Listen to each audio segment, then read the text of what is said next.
3 యెహోషువ గ్రంథము 3వ అధ్యాయము. పరిశుద్ధ గ్రంథం తిప్పుదాం. యెహోషువ గ్రంథము 3వ అధ్యాయము 5వ వచనం నుంచి చదువుకుందాం. Let us turn our books to the book of Joshua chapter 3 from verse 5.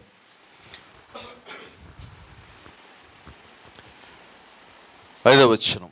మరియు యెహోషువ, రేపు యెహోవా మీ మధ్యలో అద్భుత కార్యములు చేయును గనుక మిమ్మల్ని మీరు పరిశుద్ధపరచుకుని జనులకు ఆజ్ఞ ఇచ్చాను. మీరు నిబంధన మందసమును ఎత్తుకొని ప్రజల ముందర నడువుడి. యాజకులకు అతడు సెలవీగా వారి నిబంధన మందసం ఎత్తుకొని ప్రజల ముందు నడిచిరి. అప్పుడు యెహోవా యెహోషువతో ఇట్లనెను, నేను మోషేకు తోడై ఉండినట్లును నీకును తోడై ఉందునని ఇశ్రాయేలీయులందరూ ఎరుగునట్లు నేడు వారి కనుల ఎదుట నేను గొప్ప చేయ మొదలుపెట్టెదను. మీరు యోర్దాను నీళ్ల దగ్గరికి వచ్చి యోర్దాను నిలువుడని నిబంధన మందసం మోయు యాజకులకు ఆజ్ఞాపించము.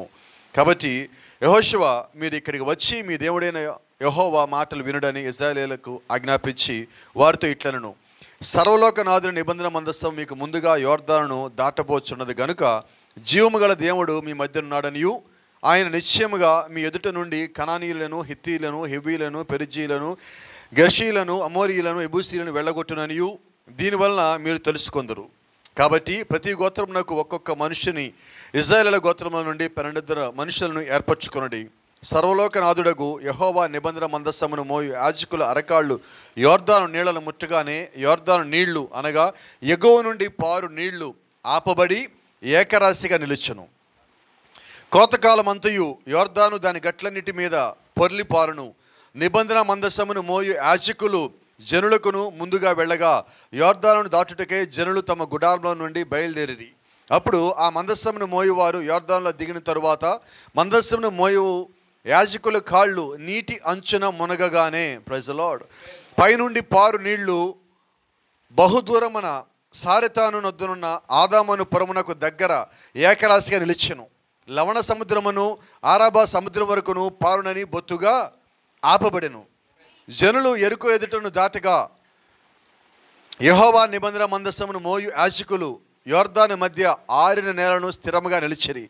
జనులందరూ యోర్దాను దాట తొదముట్టు వరకు ఇశ్రాయేలీయులందరూ ఆరిన నేల మీద దాటుచూ వచ్చిరి. Praise the lord. ఆమేన్. చదవబడిన వాక్యాన్ని ప్రభువైన దేవుడు దీవించి ఆయన మనతో సూటిగా, తేటగా, స్పష్టంగా ప్రతి ఒక్కరికి అర్థమగు రీతిలో మాట్లాడను గాక. ఆమేన్. God bless you. దయచేసి కూర్చుందాం. Praise the lord. అందరు ఇక్కడే ఉన్నారా? ఆమేన్. మంచోళ్ళు వచ్చారా? ఆమె చెప్పేవాళ్ళు వచ్చారా? దేవుని పిల్లలు వచ్చారా? కుమారులు వచ్చారా? కుమార్తెలు వచ్చారా? విశ్వసించే వాళ్ళు వచ్చారా? క్రీస్తు కొరకు వచ్చిన వాళ్ళు వచ్చారా? వాక్యం నమ్మిన వారు వచ్చారా? హల్లెలూయా. ఎక్కడో సరిపోట్లే నాకు. Praise the Lord. See, nothing will stand in your way while you are walking in the way of word of God.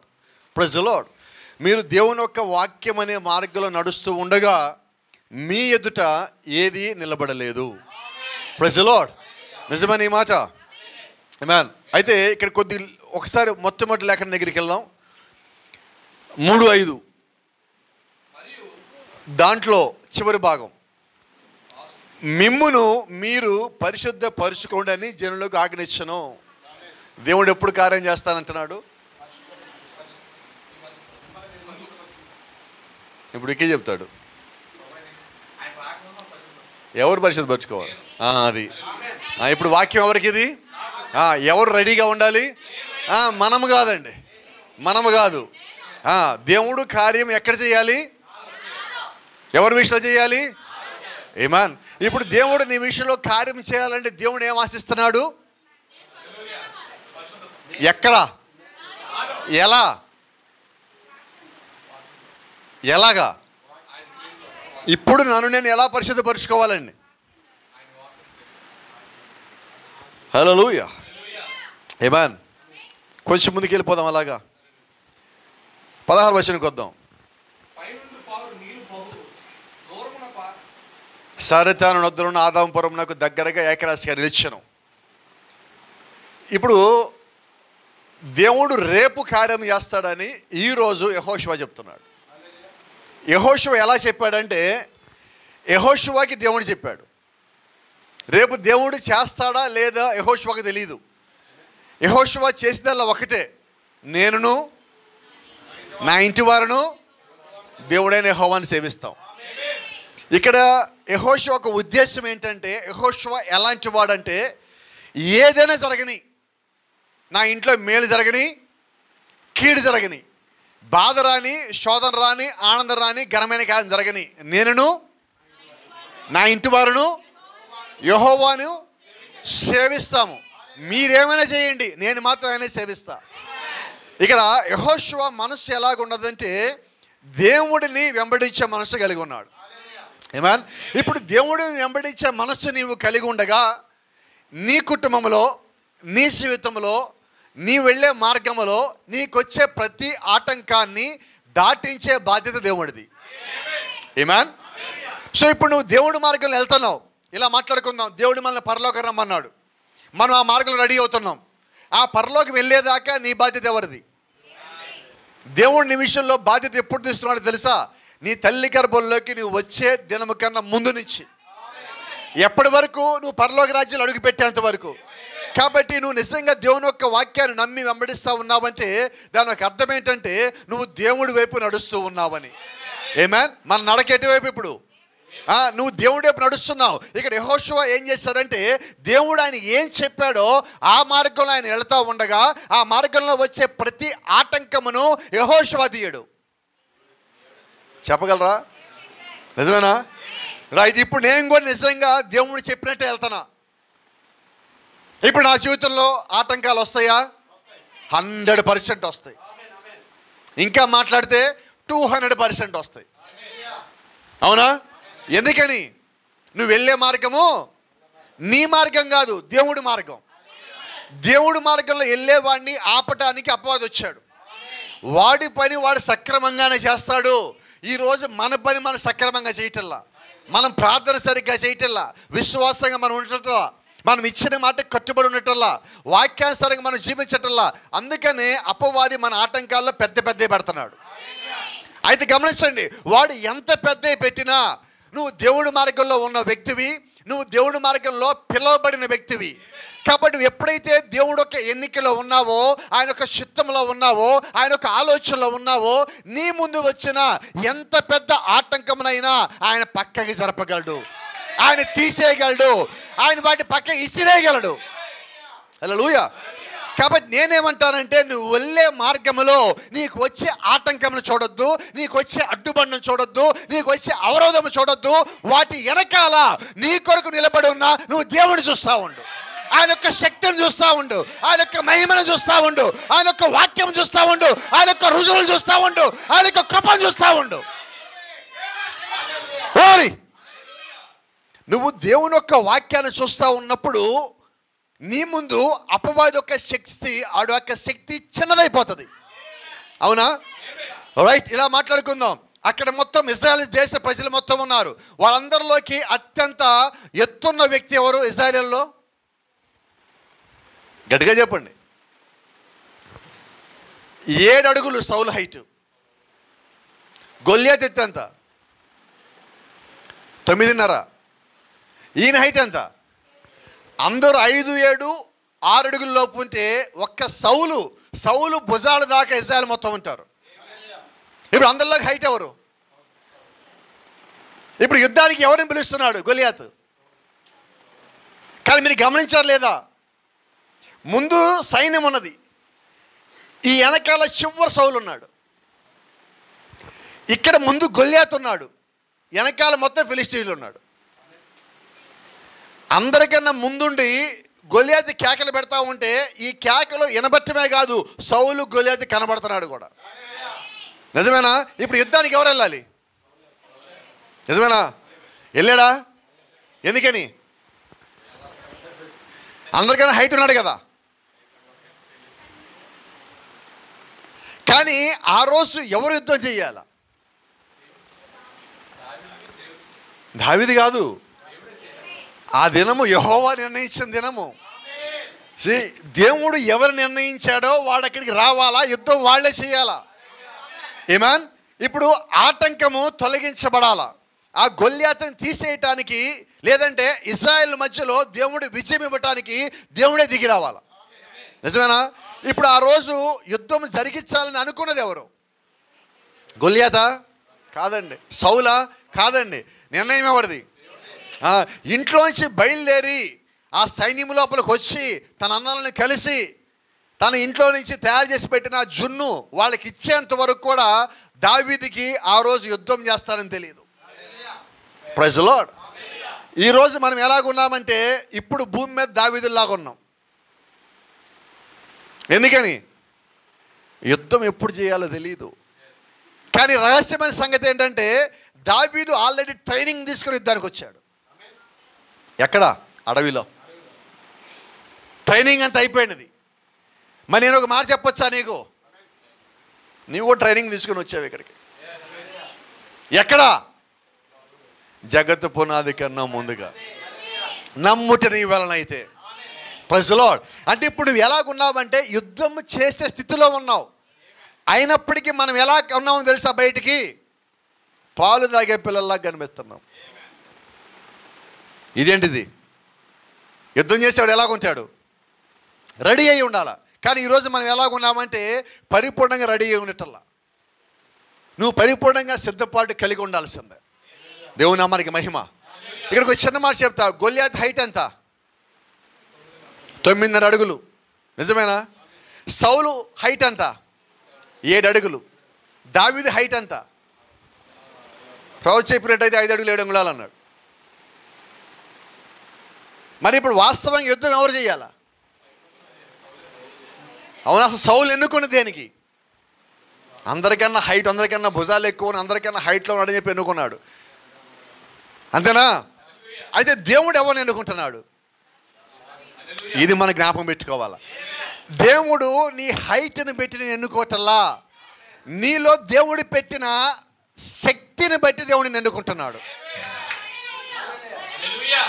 దేవుడు నామానికి మహిమ కలుగును గాక. ఎందుకని ఈ మాట చెప్తా ఉన్నానంటే దేవుడు యొక్క కృప ఆయన యొక్క బిడ్డల్ని ఎప్పుడు వెంబడిస్తూనే ఉంటుంది. నిజమేనా? ఇప్పుడు గమనించండి, అక్కడ యుద్ధం చేయటానికి దేవుడు దావీదుని తీసుకురాలేదండి. అంతా రెడీ చేసిన తర్వాత దావీదుకి వర్తమానం అందించాడు. ఏమన్? మీరు గమనించలేదో, దావీదుకి అన్నిటికన్నా ఇష్టమైంది ఏంటి? ఎక్కడ బైబిల్ ఎవరట్లేదు ఎవరు? యుద్ధం చేయటం. అన్నలు ఎప్పుడు వస్తారా, యుద్ధ విశేషాలు తెలుసుకోవాలని చెప్పి దావీదు రోజు పోయి వాళ్ళ నాన్న అడుగుతావంటే వాళ్ళ నాన్న ఒక రోజు అన్నాడు, వాళ్ళు రావటం చాలా కాలమైంది, ఏం మెసేజ్ లేదు, నువ్వే అక్కడికి పోరాదా. దావీదు పరిగెత్తుకుంటూ పోయాడు అక్కడికి. దావీదు ఏం ఊహించుకున్నాడు తెలుసా? అందరు రక్తాలు గారుతూ ఉంటాయి, ఒక్కొక్కడు 10 మంది తలకాయలు పక్కన పెట్టి ఇంతమంది చంపాడని చెప్తారేమో, మా అన్నలు అందరి మధ్య హీరోలాగా ఉంటారేమో, గొప్ప యుద్ధం చేస్తుంటారేమో అనుకుంటే వాళ్ళు అక్కడికి పోతే అన్నీ పక్కన పెట్టి ఇసుకలో కూర్చొని పూచికి పూలాడుకుంటున్నారు. దావీదు ఊహించింది ఏంటి? కానీ ఏం జరుగుతుంది అక్కడ? కరెక్ట్గా మాట్లాడుకుందామా? ఈరోజు ఏం జరుగుతుంది? సేమ్ పూచికి పోలే. అంతేనా? కానీ దేవుడు ఏం ఎక్స్పెక్ట్ చేస్తాడు మన దగ్గర నుంచి? ఇప్పుడు దేవుడు మనల్ని ఎక్కడ పెట్టాడంటే వర్తమానం అంటుంది, ఈరోజు నువ్వు యుద్ధ భూమిలో ఉన్నావు. Right now you are on the battle field. You have to fight for each and every inch on this earth. ఈ భూమి మీద ప్రతి అంగుళ నిమిత్తము నీవు పోరాటం చేయవలసి ఉన్నది. ఎలా పోరాడాలి? వాక్యముతో నువ్వు పోరాటం చేయాలా. హల్లెలూయా. మన ముందు ఒక పెద్ద సమస్య వచ్చింది, మనం ఏమవుతున్నాం? మనకు ఆటంకం వచ్చింది, మనం ఏమవుతున్నాం? ఒక ఇబ్బంది వచ్చింది, ఏమవుతున్నాం? ఒక శోధన వచ్చింది, ఏమవుతున్నాం? బలహీనం అవుతున్నాం, భయపడతా ఉన్నాం. నిజమేనా? అయితే దేవుడిని భూమి మీద పెట్టింది భయపడటానికి కాదు, భయముని పోగొట్టడానికి. ఏమైనా దేవుడిని నియమించిన స్థానం ఏంటంటే భయము లేని స్థానం దేవుడిని పెట్టాడు. ఒక చిన్న మాట మీకు జ్ఞాపకం చేస్తా. నువ్వు లోకానికి భయపడితే మరి నీలో ఉన్నవాడు ఎవడు? నువ్వు లోకానికి భయపడితే నీలో ఉన్నవాడు ఎవడు? లోకంలో ఉన్న గొప్పవాడు. నువ్వు ఎవరికి భయపడాలా? లోకానికి భయపడవు. నువ్వు లోకానికి భయపడతా ఉంటే అర్థం ఏంటి? దేవుడు లేడని నీ లోపల. అంతేనా? వాళ్ళు ఏమనుకుంటారో, వాళ్ళు ఎక్కువ, నీలో ఉన్నవాడు ఎక్కువ. వీళ్ళేమనుకుంటారో, బంధువులు ఏమనుకుంటారో, స్నేహితులు ఏమనుకుంటారో, పై అధికారులు ఏమనుకుంటారో, ఎవడైనా ఏమని అనుకోనండి. నా లెక్క ఏంటంటే దేవుడు ఏమనుకుంటాడు. హల్లెలూయా. నేను లెక్క ఎవరికి చెప్పాలి? వాళ్ళు ఏమనుకుంటారు అనుకున్నావు చూసావా, నువ్వు వాళ్ళకి లెక్క చెప్పవు. పైకి వెళ్ళాక దేవుడికి లెక్క చెప్పాలా. కాబట్టి ఇప్పుడు నేను ఎవరికి భయపడాలి, ఎవరికి లోపడాలి, ఎవరికి కట్టుబడాలి, ఎవరిని నమ్మాలి, ఎవరిని విశ్వసించాలి, ఎవరిని వెంబడించాలి, ఎవరి కొరకు నిలబడాలి, నేను ఎవరి నిమిత్తమో రోషం కలిగి ఉండాలి. Praise the Lord. ఒకసారి ఒక ఫుట్బాల్ స్టేడియంలోకి పోతా ఉంటే పైన ఒక చిన్న బోర్డు ఉన్నది. ఆ బోర్డు మీద ఒక చిన్న కొద్ది మాటలు రాసి ఉన్నాయి, పెద్ద పెద్ద మాటలుగా చిన్న మాటలు రాసి ఉన్నాయి. ఫుట్బాల్ స్టేడియం బయట ఉన్న బోర్డులో కుక్క ఎంత సైజు ఉన్నదనేది ముఖ్యం కాదు, కానీ ఆ కుక్క లోపల పోరాడే శక్తి యొక్క సైజు ఎంత ఉన్నదో అది ముఖ్యము అని. ఏంటది? కుక్క సైజు ఎంత ఉందో ముఖ్యం కాదు, కుక్క లోపల ఉన్న పోరాడే శక్తి యొక్క సైజు ఎంత ఉన్నదో ముఖ్యం అని ఫుట్బాల్ స్టేడియంలో పెట్టారు ఇది. ఎందుకని? ఆ ఫుట్బాల్ లోపలికి, ఆ స్టేడియం లోపలికి వెళ్ళినప్పుడు పెద్ద పెద్ద టీంలు వస్తూ ఉంటాయి. అమ్మో మన చిన్న టీము, వీళ్ళు పెద్ద టీము అని వీళ్ళు ముందే ఓడిపోతారు. అందుకని అక్కడ ఏం పెట్టాడు బోర్డు? కుక్క చిన్నదే. ఇప్పుడు మీరు చూడండి, ఈ రోడ్ల మీద మనకి ఆవులు గేదెలు పోతూ ఉంటాయి, బీటీఆర్ నగర్లు కూడా పోతూ ఉంటాయి. చిన్న కుక్క పిల్లలు ఉంటాయి, వాటి మీద ఎగబడతా ఉంటాయి. అవి వీటి అరుపులకి అవి పరిగెత్తుతూ ఉంటాయి. ఆవు కానీ గేదె కానీ సైజ్ ఎంత ఉంది, కుక్కల సైజ్ ఎంత ఉన్నది, దేనికి ఏది భయపడాలా? కోపం రాదుగమ్మా. బొద్దికి సైజ్ ఎంత, మన సైజ్ ఎంత, దేనికి ఎవరు భయపడాలా? కానీ అది ఎవరో ఫాస్ట్గా చెప్తున్నారు, కోప్పడు మాకు నా మీద. భార్య బొద్దింకకి భయపడుతుంది, భర్త ఏమో భార్యకి భయపడతాడు, బొద్దింకేమో భర్తకి భయపడుతుంది. ఏంటిది? సర్కిల్ అండి, అది ఒక సైకిల్, అది దాన్ని మనం ఏం చేయలేము. అది దేనికి భయపడాలంటున్నా? ఈరోజు కొన్నిసార్లు మనం ఎందుకు కేకలేస్తామో, ఎందుకు ఏడుస్తామో కూడా తెలియట్లే, భయం వచ్చే. మనం భయపడాల్సిన చోట నిజంగా ఎక్కడ భయపడాలంటే దేవుని యొక్క వాక్యము దగ్గర భయపడాలి. ఇక నువ్వు దేనికి భయపడద్దు, నువ్వు దేనికి దిగులు చెందొద్దు. ప్రతిదీ నువ్వు జయించగలవు, ఎందుకంటే జయించడానికి దేవుడు మార్గాలన్నీ ఏర్పరచుంచాడు. నువ్వు వెళ్ళే మార్గంలో తోడుండటానికి దేవుడిని కావాల్సిన ప్రతి ఒక్క ఏర్పాటు చేస్తున్నాడు.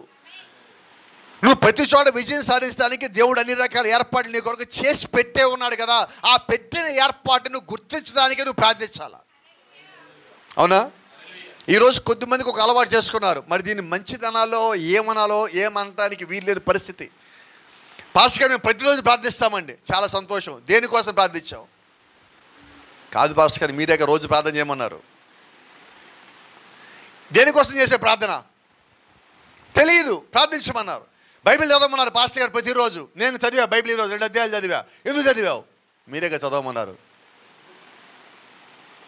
ఎందుకు చదవాలి బైబిల్? నేనేంటో, నా స్థానం ఏంటో దేవుళ్ళో తెలుసుకోవడానికి బైబిల్ చదవాలా. కానీ ఈరోజు ఏం చేస్తామంటే అదొక కార్యక్రమం అయింది. పొద్దున్న లేచాం, బ్రష్ చేసాం, మనం పొద్దున్న లేచా టిఫిన్ చేసాం, మనం అలాగే పొద్దున్న బైబిల్ చదివాం. అంటే ఒక దినచర్య కాదు, అది నీ స్థానము తెలిపే చర్య. అది ఎంతో విలువైనది. నువ్వు అది బైబిల్ చదివేటప్పుడు ప్రతి అక్షరము కూడా అది లోపల క్రియ చేయాలి. నీ యొక్క స్థానము తెలుపుతూ ఉండాలి, నీ విశ్వాసాన్ని బలపరిచేదై ఉండాలి. ఇక్కడ యెహోషువతో మీరు గమనించండి, దేవుడు ఏది చెప్పినా వెంటనే యెహోషువ పనిచేస్తున్నాడు. Without any doubt is simply following the word of God. సందేహం అన్నదే లేకుండా ప్రతి మాటని యెహోషువ నెరవేరుస్తూ ఉన్నాడు. ఆమేన్. కాబట్టి యెహోషువ ఏం చెప్తున్నాడంటే, నేను నా ఇంటి వారును యెహోవాని వెంబడించదము, సేవించదము. ఎలాగన్నాడు ఆ మాట? విన్నారు జాగ్రత్తగా. నేనొక్కడిని వెంబడిస్తానంటల్లా, నేనును. గట్టిగా చెప్పగలరా? ఇక్కడున్న వాళ్ళు నిజంగా ఎంతమంది ధైర్యంగా మాట చెప్తారు? నేను చెప్పానని చెప్పొద్దు. నిజంగా నేను నా ఇంటి వారు యెహోవాని వెంబడిస్తున్నాము అన్న ధైర్యం నీకుంటే, యేసుక్రీస్తు మన మధ్యలో ఉన్నాడని ధైర్యం నీకుంటే, నమ్మకం ఉంటే అప్పుడు చెప్పు. అని ఈరోజు మనం ఎలాగున్నామంటే వెంబడిస్తున్నాం, కానీ యెహోవాని అంటే వాక్యమును తప్ప ఇక దేని వెంబడించను అనే స్థితిలోకి నువ్వు వచ్చినప్పుడు నీ ఎదుట ఏది నిలబడలేదు. ఆమేన్. ఇప్పుడు యెహోషువని ఆయన దేవుడికి మాట చెప్తాడు, ఇదిగో యెహోషువ, ఈ దినమున ఇశ్రాయేలు అందరూ చూసేలాగున వారి ఎదుట నిన్ను గొప్ప చేయ మొదలు పెట్టెదను. ఈ దినం వారు తెలుసుకుంటారు మోషేకు తోడే ఉన్న దేవుడే యెహోషువాకు కూడా తోడే ఉన్నాడని. ఈ దినము వారు గుర్తెరుగుతారు, ఎందుకంటే నువ్వు వాక్యాన్ని వెంబడిస్తున్నావు కాబట్టి. ఆమేన్. అంటే వాక్యాన్ని వెంబడించే వాళ్ళకి దేవుడు తోడుగా ఉన్నానని ఒక రుజువిస్తున్నాడు ఆయన.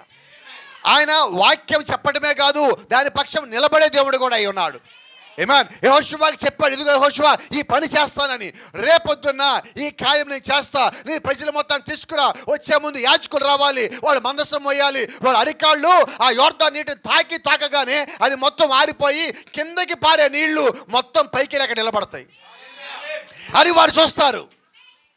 అప్పుడు ఇదిగో రకరకాల ప్రజల మీద దేవుడు విజయాన్ని ఇస్తాడు అని వారు నమ్ముతారు. అంటే ఇప్పుడు దేవుడు కార్యాలు ఎందుకు చేస్తాడంటే రాబోయే దాన్ని నువ్వు ఇప్పుడు నమ్మాలి కాబట్టి నీ జీవితంలో ఇప్పుడు కార్యాలు చేస్తున్నాడు. ఆమేన్. రైట్. ఇప్పుడు మరి మన జీవితాల్లో కార్యాలు ఎందుకు చేస్తున్నాడు? రాబోయేదాన్ని నమ్మాలి. ఏం రాబోయేది? ఎత్తబాటు, శరీరాలు మార్పు, పరలోక రాజ్యం వెళ్ళటం, మేఘాల మీద నడవటం, నిత్య జీవంలో ఉండటం. అవి నువ్వు నమ్మాలంటే ఇప్పుడు నీ జీవితంలో దేవుడి కార్యాలు జరిగించాలా. హల్లెలూయా. అంటే రాబోయే విజయాన్ని నువ్వు చూడాలి అంటే ముందు నీకు నమ్మకం ఉండాలి. ఆ నమ్మకం కలగటానికి, నువ్వు విశ్వాసాన్ని వెంబడించడానికి దేవుడు ఇప్పుడు ఇక్కడ నీ జీవితంలో కార్యములు జరిగిస్తున్నాడు. దాన్ని బట్టి నువ్వు ఎటువంటి విశ్వాసానికి రావాలంటే, ఇదిగో నేను దేవుడిని కానీ పరిపూర్ణంగా చిట్ట చివరి ఆ మార్గం వరకు, నా ఇంటి వరకు ఆయన కానీ వెంబడించినట్లయితే నా మార్గం అంతటిలో ఆయన నాకు విజయం ఇస్తాడు. ఆమేన్. గమనించాడు, వారు ఐగుప్తు నుంచి బయలుదేరినప్పుడు మొట్టమొదటిగా అడ్డొచ్చింది ఏంటి? ఎర్ర సముద్రం. ఎర్ర సముద్రం అడ్డొచ్చింది. దేవుడు వాళ్ళు అక్కడ ఆగమన్నాడా? వీళ్ళు ఆగారు, ఆయన ఆగమల్లా. మరి ఈరోజు మన సంగతి ఏంటి? ఎందుకని? పెద్దది ఎర్ర సముద్రం, అవునా? మరి ఈరోజు మనకి ఒక పెద్ద సమస్య వచ్చింది. ఏం కనిపించింది మనకి? ఎర్ర సముద్రం. అయితే దేవుడు ఏం చెప్పాడంటే, మోషే నువ్వు ఆగద్దు, ముందుకు సాగిపో అన్నాడు. ఎందుకని? నువ్వు వెళ్ళే మార్గం అంతటిలో నీకు తోడుగా ఉండేవాడిని నేనే. నువ్వు వెళుతూ ఉండగా నీకు ఏది అడ్డు రాకుండా చూడాల్సిన బాధ్యత నాదే. ఇది దేవుడిచ్చిన వాగ్దానం కాబట్టి అదే వాగ్దానం ఈరోజు నీకు నాకు నిలిచున్నది. అది భూమి మీద ఒక చోట నుంచి ఇంకో చోటకి వాగ్దాన దేశమైన కరానికి ఒక ప్రయాణం అయి ఉన్నది. అయితే ఈరోజు ప్రయాణం ఏంటంటే భూమి మీద నుంచి పరలోక ప్రయాణం అయి ఉన్నది. కాబట్టి ఈ ప్రయాణం గొప్పదా కాదా? మరింత గొప్పది. ఇక్కడి నుంచి అక్కడికి వెళ్ళిపోవటం, వాళ్ళు నడిచి వెళ్ళిపోయారు. 40 సంవత్సరాలు చెప్పులు బట్టలు. మరి ఈరోజు నిజంగా దేవుడు నీకు తోడుగా ఉంటే నీలో ఉన్న విశ్వాసము జారిపోదు, నీ పట్టుదల సడలిపోదు, ఆయన ఇచ్చిన కృప మారదు, ప్రేమ తగ్గదు, అన్నీ అలాగే ఉన్నాయి. అయితే ఆ రోజు శరీరం మీద అవి కనబడ్డాయి. అయితే ఈరోజు అవి ఆత్మలో నీ లోపలికి దిగొచ్చున్నాయి. నువ్వు వాటిని గ్రహించగలగాలి, వాటిని గుర్తించగలగాలి. నువ్వు ఎప్పుడైతే వాటిని గుర్తించి గ్రహించి ఉన్నావో నిశ్చయంగా దేవుడు ఒక కృప నీ మీద ఉన్నదని నువ్వు బహుబలముగా ముందుకు పోగలవు. దేవుని నామానికి మహిమ, ఘనత, ప్రభావం కలుగునుగాక. ఇంకో చిన్న మాట, ఈరోజు దేవుడికి ఎలాంటి వ్యక్తులు కావాలంటే మోషే, యెహోషువ లాంటి వాళ్ళు కావాలి, అవునా? అయితే ఈరోజు మనం ఎలాగున్నాం?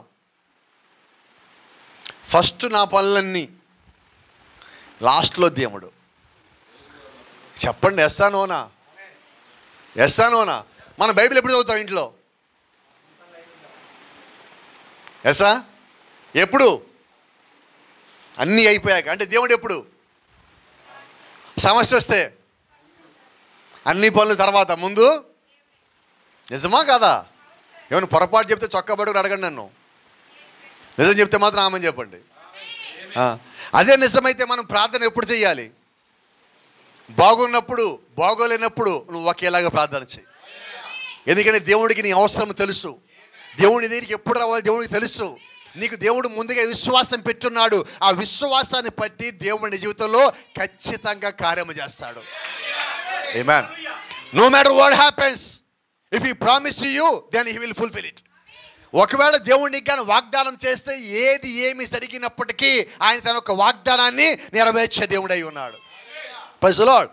See, ఈరోజు మోషే దగ్గరికి దేవుడు వచ్చినప్పుడు మోషే అన్నాడు, ప్రభువా నేను నత్తోని ప్రభువా అన్నాడు, నా నాలుక మందం ప్రభువా అన్నాడు. అయితే గ్రహించాల్సిన సంగతి ఏంటంటే మోషే నత్తివాడని దేవుడికి తెలియదా? మరి ఇప్పుడు దేవుడు ఎవరిని ఎన్నుకున్నాడు? ఎవరిని ఎన్నుకున్నాడు? నత్తోడిని ఎన్నుకున్నాడు. యేషయ్య ఏమంటున్నాడు? నత్తివాని పెదవులను ఆయన ఆ అగ్నిని తీసుకొచ్చి ముట్టాడు అన్నాడు.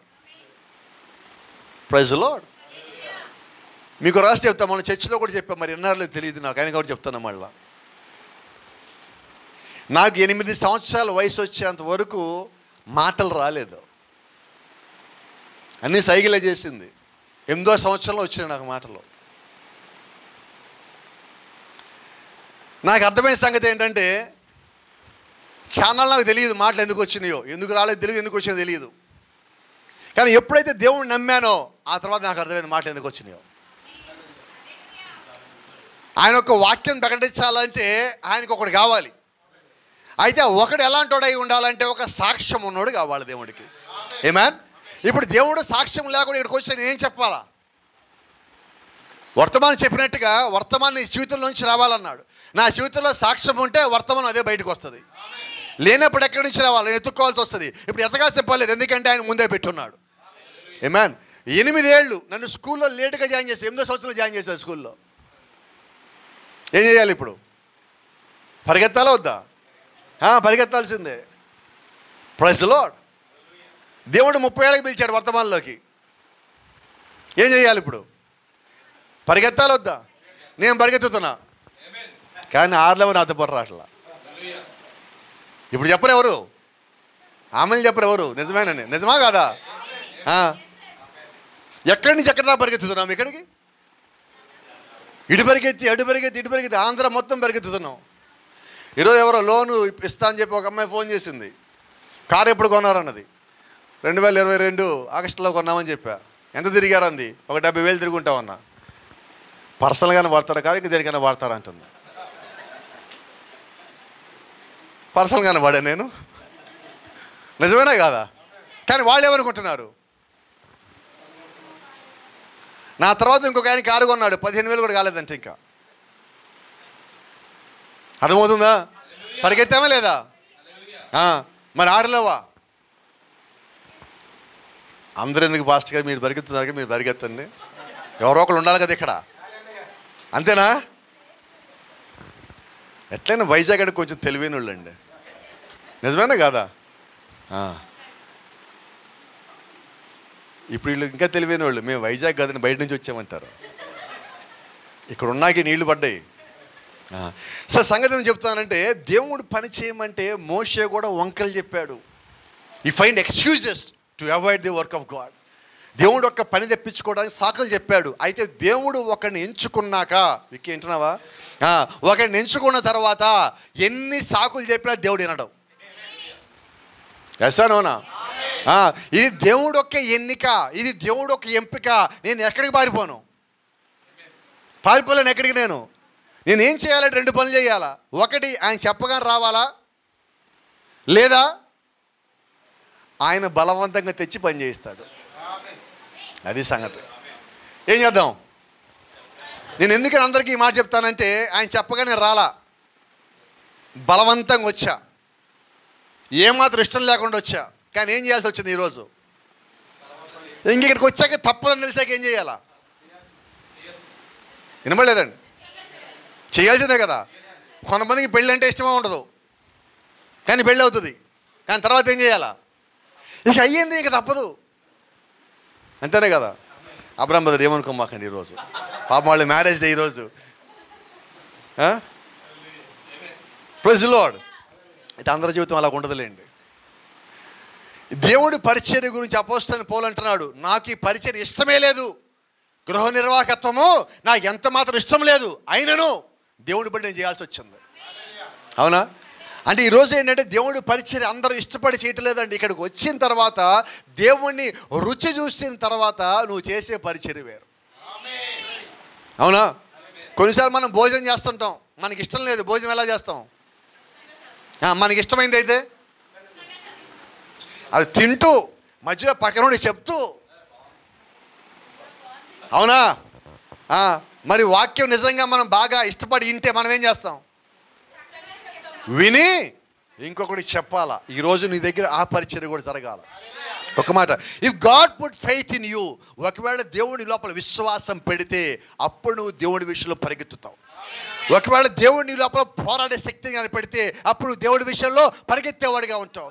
ఒకవేళ దేవుడి లోపల ఆత్మల భారం కానీ పెడితే అప్పుడు దేవుడి విషయంలో పరిగెత్తేవాడిగా ఉంటావు. ఇప్పుడు మోషే ఇష్టం లేకుండా వచ్చాడు, అయితే దేవుడు ఆ భారం లోపల పెట్టాక ఒకసారి దేవుడు ఆ సంఘంలో ప్రజల్ని చంపడానికి రెడీ అయ్యాడు. గుర్తుందా మీకు? నేను వీళ్ళని చంపేస్తాను మోషే అంటే మోషే ఏమంటున్నాడు?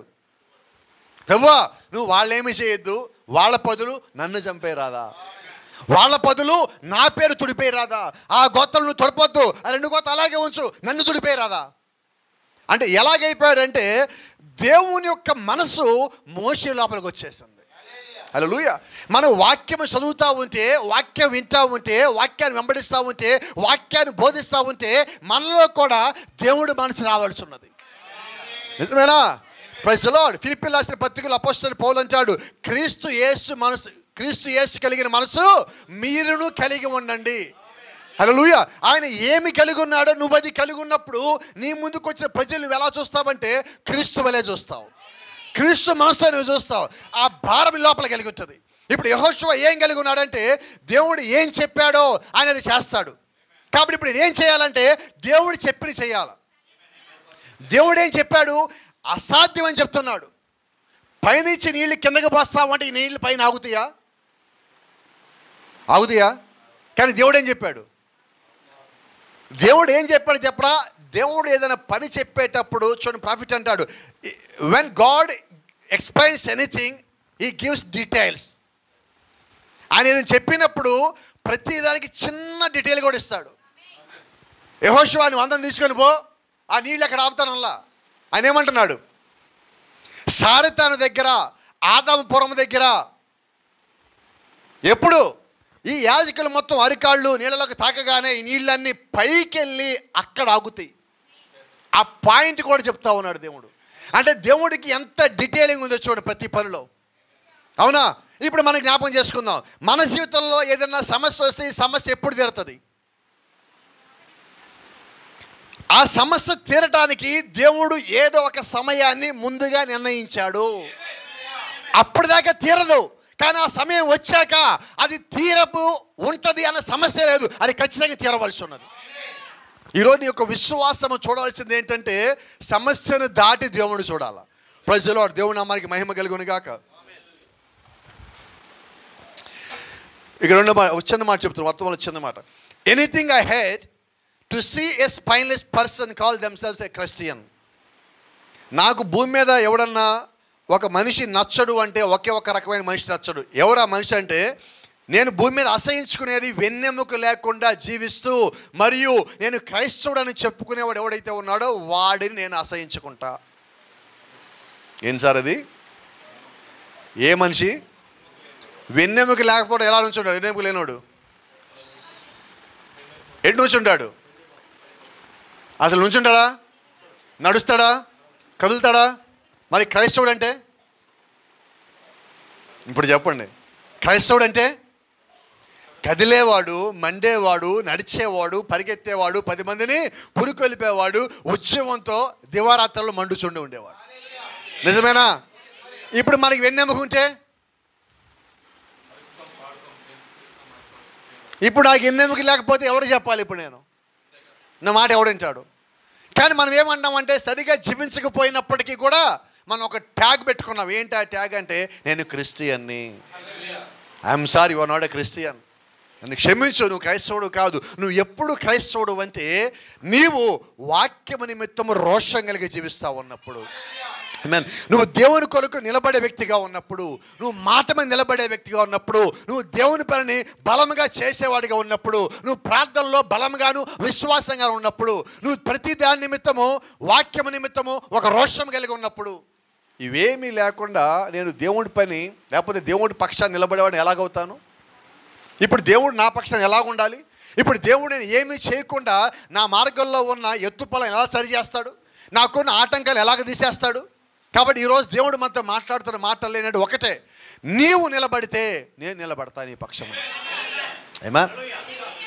ఆయన ఒక మాట అడిగాడు యెహోషువని తీసుకొచ్చేటప్పుడు, యెహోషువ మోషేకు తోడుగా ఉన్నట్టు నీకు తోడుగా ఉంటా. ఆమేన్. అయితే నువ్వేం చేయాలి? నీకు చెప్పే ప్రతి మాటని నువ్వు వెంబడించాలా. ఈరోజు అదే మాట అది యెహోషువకు మాత్రమే కాదండి, అది నీకు నాకు కూడా చెప్పబడింది. నిజమేనా? హల్లెలూయా. ఏమి జరిగినా వాక్యమును విడువని వారు దేవుడికి కావాలా. ఎట్లాంటి దేవుడు అంటే మనం కలిగి ఉన్న దేవుడు నీకు వచ్చే ఆటంకాన్ని ముందే చెప్తున్నాడు, ఆ ఆటంకాన్ని ఎలా తీసేస్తారో కూడా చెప్తున్నాడు. ఇప్పుడు నేను ఎవరిని వెంబడించాలా? దేవుడిని వెంబడించాలా. Praise the lord. దేవుణ్ణి మాత్రమే సంతోష పెట్టాలి అనుకునే వాళ్ళ పక్షాన్ని దేవుడు ఉంటాడు. ఇప్పుడు యెహోషువ ఏమంటున్నాడు? నేనును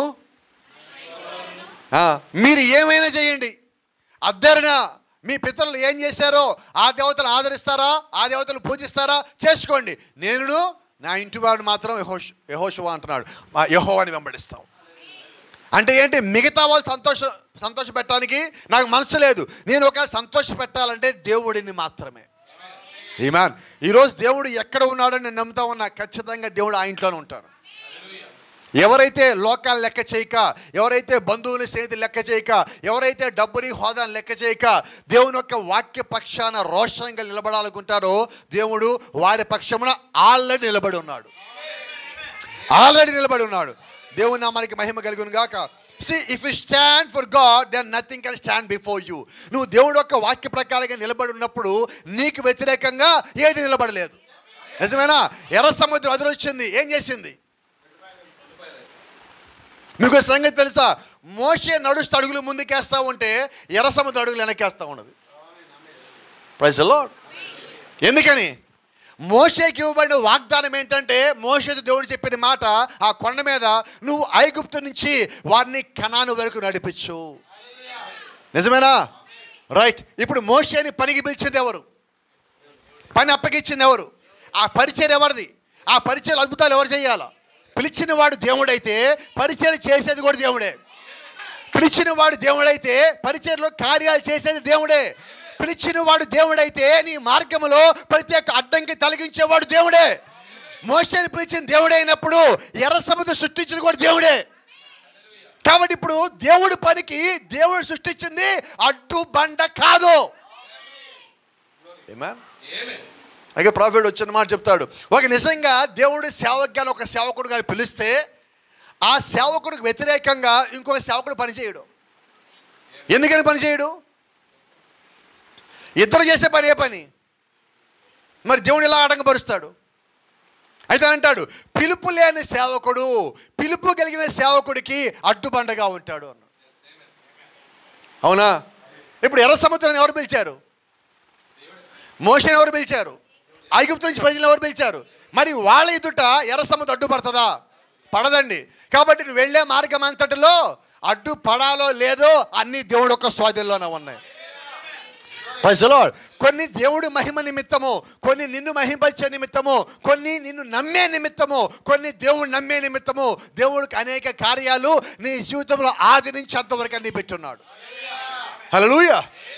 చూడండి, ఆ సిలోమ కొనేటి దగ్గరికి వచ్చినప్పుడు అక్కడ ఒక గుడ్డివాడు ఉన్నాడు. నిజమేనా? అక్కడ గుడ్డివాడికి కళ్ళు ఇవ్వాలి. అది యేసుక్రీస్తు భూమి మీదకి వచ్చాక చేయాల్సిన పరిచర్య.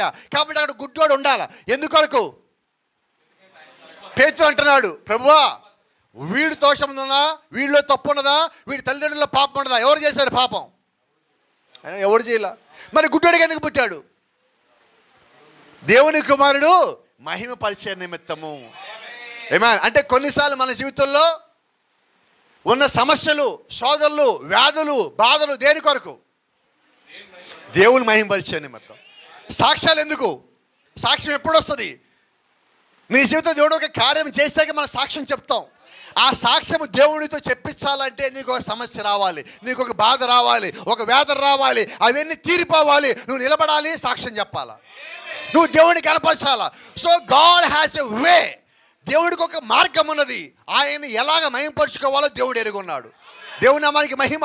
ఇప్పుడు దేవుడు యొక్క సేవకుడు మహింపరచబడాలి కాబట్టి అంటాడు, యెహోషువ రేపు వారందరి మధ్యలో నిన్ను నేను గొప్ప చేయి ఆరంభిస్తాను. ఆమేన్. ఇప్పుడు దేవుడు ఏం చేస్తాడు? ఆయన యొక్క సేవకుడు ఎత్తిపడతా ఉన్నాడు. ఐగుప్తు నుంచి కనానికి వచ్చేదాకా దేవుడు మోషేని ఎత్తిపట్టాడు. ఇప్పుడు ఇక్కడి నుంచి దేవుడు నడిపించడానికి యెహోషువని ఎత్తిపడతా ఉన్నాడు. నిజమేనా? అవి నిజమేనా? అవి నిజమేనా? అవి నిజమైతే ఈ రోజు అదే దేవుడు మన మధ్యలో లేడా? అని అదే కార్యం మన మధ్యలో చేయటం లేదా? ఆయన అలాగే ఆయన యొక్క బిడ్డల్ని పైకెత్తవాడిగానే ఉన్నాడు. Praise the Lord. Let me tell you, ఎరుకో గోడలు అడ్డొచ్చినాయి. ఎరుక గోడలు కట్టింది ఎవరు? ప్రజలు. అయితే రహస్యం ఏంటి తెలుసా? ఎరుకో గోడలు కట్టేటప్పుడే దేవుడికి తెలుసు యెహోషువ అక్కడికి వచ్చి కూల్చేలా చేస్తాడని. రైట్? ఇప్పుడు ఇలాగ అర్థం చేసుకుందాం. మనం మన జీవితంలో ఎవడన్నా సమస్యలు తెచ్చి పెట్టేటప్పుడు, వినపడలేదండి నాకు, నీ జీవితంలో అపవాది సమస్యలు తెచ్చి గోడలుగా కడుతున్నప్పుడు దేవుడికి సంగతి తెలుసు, ఇది కూలిపోయే గడి వస్తుంది. He knows everything in your life. నీ జీవితంలో ప్రతి సంగతి దేవుడికి తెలుసు. నీవు దాన్ని జ్ఞాపకం పెట్టుకో. నేను విశ్వాసంగా నమ్మి వెంబడిస్తా ఉన్నప్పుడు నా జీవితంలో ఎర్ర సముద్రం వచ్చినా అది నా ముందు పాయలవ్వాల్సిందే. నా ముందు ఎరుకో గోడ అడ్డు వచ్చినా అది నా ముందు కూలిపోవాల్సిందే. హల్లెలూయా. అదే నిజమైతే ఈరోజు మనం ఏ దేవుడిని వెంబడించాలా? ఒక చిన్న మాట, ఎర్ర సముద్రానికి భయపడదామా, యెహోవాకి భయపడదామా? గట్టిగా చెప్పట్లేదు, ఏ సంతోషంగా రావట్లేదు. ఎరుకో గోడలకి భయపడదామా, మరి ఎవరికి భయపడదాం? Praise the lord. ఇప్పుడు ఇక్కడికి వద్దాం, యోర్దాన్ నది దగ్గరికి. యోర్దాన్ నది అది అందరిలాగా ఉండే నది కాదు. అది అక్కడ యోర్దాన్ నది యొక్క ప్రత్యేకత ఏంటో తెలుసా? మిగిలిన నదులన్నీ మామూలుగా పారితే ఇది పొలం గట్ల మీద నుంచి, నది గట్ల మించి, చెరువు గట్ల మించి పొర్లి పారుతూ ఉంటుంది.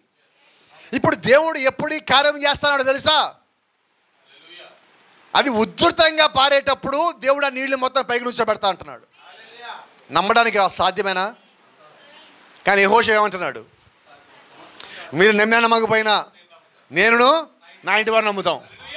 Praise the Lord. అయితే ఆశ్చర్యమైన సంగతి ఏంటంటే యెహోషువ వెనకాల యెహోషువ లాగా దేవుడు నమ్మేవాళ్ళు కొద్దిమంది ఉన్నారండి. ఆమేన్. మరి నాకు కూడా అలాంటి వాళ్ళు కొద్దిమంది కావాలి ఇక్కడ. అది ఆర్లోవానా మధురవాడానా నాకు తెలియదు, కానీ మారికి వస తెలియదు, కానీ మొత్తానికైతే నాకు కావాలా? ఉన్నారా? ఎలాంటి వాళ్ళు? ఎలాంటి వాళ్ళు? ఇక్కడ యోర్దాను నీళ్ళు ఆపుతాడు దేవుడు అంటే నేను నమ్ముతాను. ఎదిగో గోడ కూలకూడదు నమ్ముతాను. ఎర్ర సముద్రం పాలు చేస్తాను నమ్ముతాను.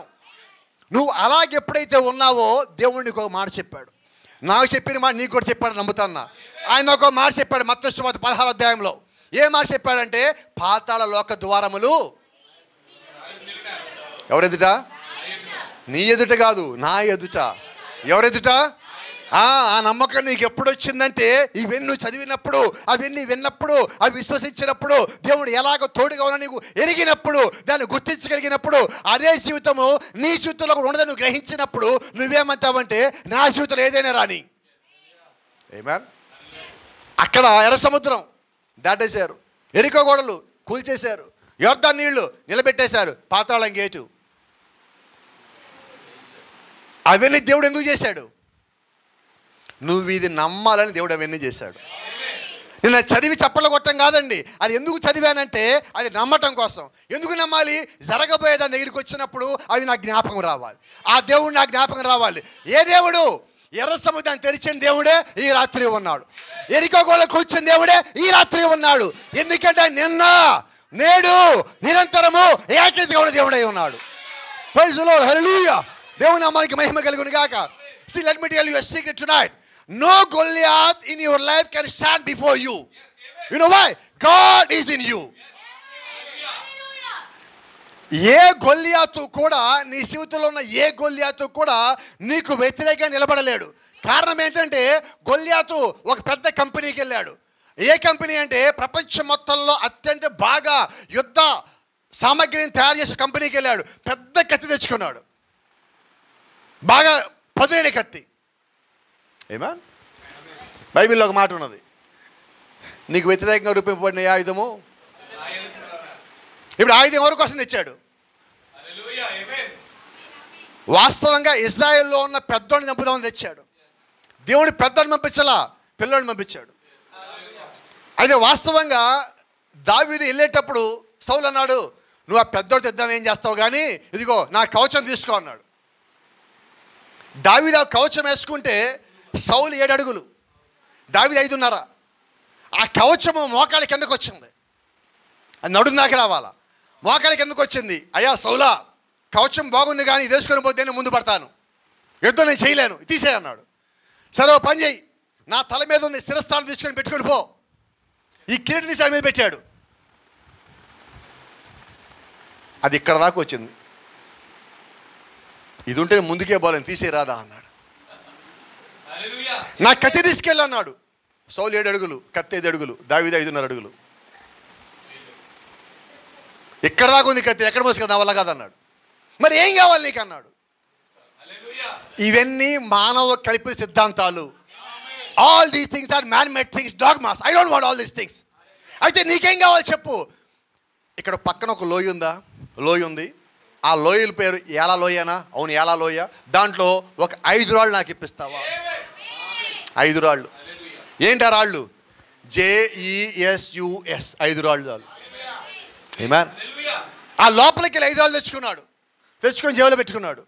గొల్లియాతు దగ్గరికి వెళ్ళాడు. గొల్లియాతు, నా దగ్గర 5 రాళ్ళు ఉన్నాయి. ఏం చేస్తా? 5 రాళ్ళు. 5 రాళ్ళు నీ కోసం వాడినా కానీ ఒక్క రాయి నీ కోసం వాడతా. Praise the Lord. What is that? The faith in him. ఎక్కడి నుంచి వచ్చింది దావీదుకి ధైర్యం అంటే, దావీదుకు ఆ రాళ్లలో నమ్మకం లేదు, దావీదు లోపల ఉన్న వాడి మీద నమ్మకం ఉన్నది. సమస్త 9 అడుగులు, దావీదు 5 అడుగులు. అయితే విశ్వాసం మాత్రము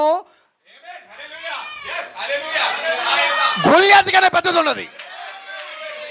ఎందుకంటే దావీదు ఒక మాట నమ్ముతున్నాడు, లోకంలో ఉన్నవాడి కన్నా, నీ ముందున్న సమస్య కన్నా, నీ ముందున్న గొల్లియాతు కన్నా నీలో ఉన్నవాడు గొప్పవాడై ఉన్నాడు.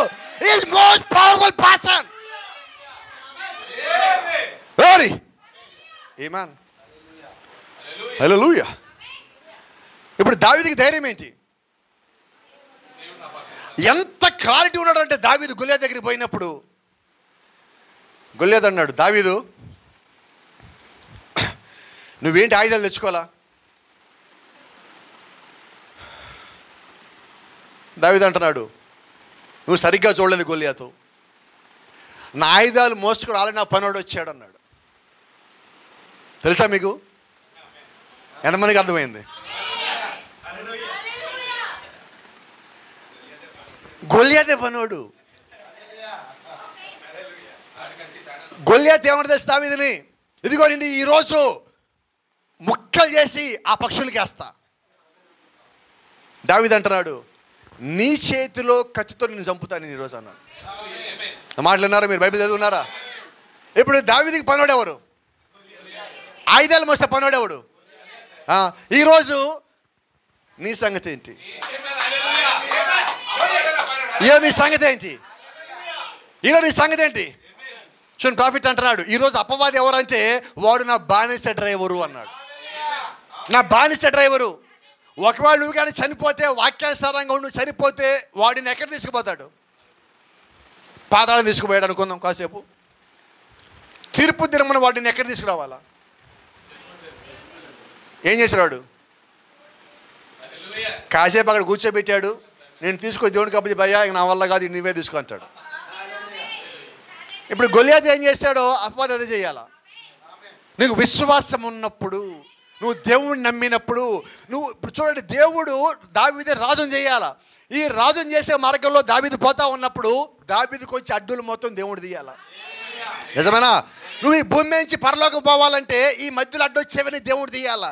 వారు ఐగుప్తు నుంచి కనానికి వచ్చేలోపు మధ్యలో వచ్చి అడ్డాన్ని దేవుడు తీసేయాలా. అదే నిజమైతే ఈ రాత్రి దేవుడు మనతో పాటు ఉన్నాడు. ఎందుకంటే వారు ఐగుప్తు నుంచి కనానికి వెళ్ళేదాకా దేవుడు వారితో పాటు ఉన్నాడు. దావీదు గొర్రెల కాపరి దగ్గర నుంచి మహారాజు అయ్యేదాకా దేవుడు వారితో పాటు ఉన్నాడు. అదే నిజమైతే ఈ రోజు ఉన్న భూమి మీద ఉన్న నీవు పరలోకి వెళ్ళేదాకా. నా మాటలు మీకు అర్థమవుతున్నాయా? నీ స్థానం ఏంటంటే దేవుడిని నీతో పాటు ఉంచే స్థానం నీది. Praise the Lord. దేవుని నామానికి మహిమ కలుగును గాక. Let me tell you, any kind of sickness cannot stand before you while you are walking in the way of God. నువ్వు దేవుని యొక్క వాక్యములో దేవుని యొక్క మార్గం నడుస్తూ ఉన్నప్పుడు ఏ బలహీనత, ఏ వ్యాధి నీ ఎదురుగా నిలబడలేదు. గొల్యాది పెద్దోడేనా? వ్యాధి పెద్దదేనా? బలహీనత పెద్దదేనా? శోధన పెద్దదేనా? నింద పెద్దదేనా? అయితే నువ్వు దేవుడి క్రమాలు నడుస్తూ ఉన్నప్పుడు అవి నీ మీద పని చేయలేవు, ప్రభావం చూపించలేవు. Praise the Lord. దేవుని నామానికి మహిమ. See, the shadow of death cannot stand before you. Amen. మరణపు ఛాయ నీ మీద పడ్డప్పటికీ అది నీ ఎదురుగా నిలబడలేదు. మత్తయి సువార్త 4వ అధ్యాయంలో ఒక మాట ఉన్నది, మరణ ఛాయలో కూర్చుంటున్న వాడి మీద గొప్ప వెలుగు ఉదయించను అని యేషయా చెప్పినది ప్రవచనం నెరవేరింది. అంటే ఇప్పుడు మన మరణ ఛాయలో భూమి మీద పడిపోయిన మానవ జాతిలో ఉండగా కలవరలో ఆ రక్తం వెలగా చెల్లించి ఆ మరణ ఛాయలో ఉన్న వారి మీద గొప్ప వెలుగును పెట్టున్నాడు. అందుకని ఇప్పుడు దేవుడు ఏమన్నాడంటే, మనము చీకటి పుత్రులల్లా నువ్వు వెలుగు కుమారుడు అంటున్నాడు. ఇప్పుడు మనల్ని ఏం చేశాడంటే చీకటి జీవితంలోంచి, ఆ నీడనే జీవితంలోంచి, మరణం అనే జీవితంలోంచి దేవుడు బయటికి తీసుకొచ్చి మరణము దాటించి నిత్య జీవంలోకి నడిపిస్తా ఉన్నాడు. ఆమేన్. ఇప్పుడు మన ప్రయాణం ఎక్కడి నుంచి ఎక్కడికి? మరణము నుంచి నిత్య జీవములోకి.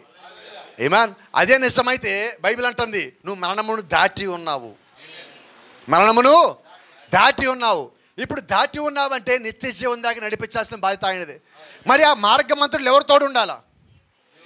ఎప్పుడు ఆయన తోడు ఉంటాడు? ఇప్పుడు నేను వాక్యానుసారంగా ఉన్నప్పుడు, నేను యెహోషువగా నిలబడినప్పుడు, దేవుడు యెహోషువకి ఏం చెప్పాడో, మోషేకి ఏం చెప్పాడో, అపోస్తలులకు ఏం చెప్పాడో, ప్రవక్తలకు ఏం చెప్పాడో, పరిశుద్ధులకు ఏం చెప్పాడో ప్రతిదా నెరవేర్చాడు. ఆమేన్. ఈరోజు దేవుడు వాళ్ళందరికన్నా ఎక్కువ స్థానంలో ఉంచిన వధువుకి ఆయన వాగ్దానం ఇచ్చాడు. ఆమేన్. ప్రవక్తలు అంటే బైబిల్ అంటే దాసులని. బైబిల్లో అబ్రహాం గురించి ఏం రాస్తుందంటే, అబ్రహాము నా కుమారుడు దేవుడు ఎక్కడ, అబ్రహాము నా దాసుడు అన్నాడు. మరి అబ్రహాము దాసుడై ఉన్నాడు, ప్రవక్తలు దాసుడై ఉన్నారు. మరి అదే నిజమైతే దాసులకు చెప్పిన మాట దేవుడు నెరవేరిస్తే, మరి కుమారులు కుమార్తెలు చెప్పిన మాట, ఆయన యొక్క సంఘం అనే శరీరంకి చెప్పిన మాట, ఆయన యొక్క ఆలోచనలో జగత్ పునాది కన్నా ముందుగా ఉన్న వారికి చెప్పిన మాట ఖచ్చితంగా నెరవేర్చే దేవుడై ఉన్నాడు. కాబట్టి నువ్వు విశ్వాసం కలిగి నువ్వు ఆయన వైపు చూసినప్పుడు సమస్య ఏదైనప్పటికీ జయించే శక్తి దేవుని లోపల పెట్టున్నాడు. వెంబడిద్దామా చివరిదాకా? సమస్య వచ్చినా, శోధన వచ్చినా, మరణం వచ్చినా, ఇబ్బంది వచ్చినా, కన్నీరు వచ్చినా, వ్యాధి వచ్చినా, నిందొచ్చి మీద పడినా, నీ దారికి ఆటంకం వచ్చినా, నీ జీవితంలో గొలియాతు ఎదురొచ్చినా, నీ జీవితంలో ఎర్ర సముద్రం ఎదురొచ్చినా, నీ జీవితంలో ఎరుకో గోళ్ళు అడ్డొచ్చినా, నీవు ఒకే విధమైన విశ్వాసంతో అడుగులు ముందుకేస్తా ఆయన మార్గాలు వెళ్ళినప్పుడు ఏ ఆటంకము నీ ముందు నిలబడలేదు. గట్టిగా చెప్పగలమా? God bless you. దేవుడు మిమ్మల్ని దీవించును గాక.